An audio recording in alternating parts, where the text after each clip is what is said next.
Une paisible ville de banlieue est bouleversée lorsqu'une adolescente disparaît sur le chemin de l'école. La police découvre un sac abandonné près d'un sentier, soulevant plus de questions que de réponses. Des témoins affirment avoir vu une vieille camionnette marron tourner dans le quartier depuis plusieurs jours. Les détectives interrogent ses camarades qui parlent d'un homme rôdant près de la clôture de l'école. Une mère désespérée supplie à la télévision nationale qu'on lui rende sa fille. Un message codé est trouvé gravé dans un abribus, peut-être laissé par la victime. Des chiens de recherche suivent une faible odeur qui mène loin dans la forêt. Un routier affirme avoir vu une fille correspondant à la description dans une station-service, à 2 états de là. Les enquêteurs relèvent des traces de pneus correspondant à une Dodge Trademan de 1978. Un mystérieux appelant offre des indices énigmatiques mais refuse de révéler son identité. Un morceau de tissu retrouvé sur une clôture barbelée correspond à la veste de la victime.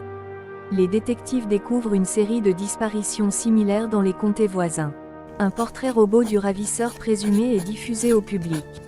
Un étrange symbole revient souvent parmi les indices, suggérant un mobile caché.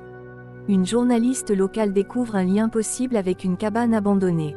À l'intérieur, les enquêteurs trouvent des photos brûlées et d'étranges notes. Une voisine se souvient avoir entendu un cri la nuit de la disparition. La police analyse une mystérieuse cassette laissée sur le perron de la famille. La cassette contient une voix déformée répétant le nom de la jeune fille. Un journal intime révèle que la victime se sentait observée des semaines avant l'enlèvement. Les autorités retrouvent un mécanicien suspect connu pour repeindre des véhicules volés. Le mécanicien nie toute implication, mais son alibi contredit les relevés téléphoniques. Sous une latte de plancher de son atelier, les détectives trouvent une carte marquée de cercles rouges. Chaque cercle correspond à une disparition antérieure. Une avancée survient lorsqu'un randonneur découvre un bunker caché. À l'intérieur, on trouve des effets personnels de plusieurs adolescents disparus. Une chaussure de la victime repose près d'une chaîne brisée. Un nouveau témoin décrit un homme avec un tatouage de serpent distinctif.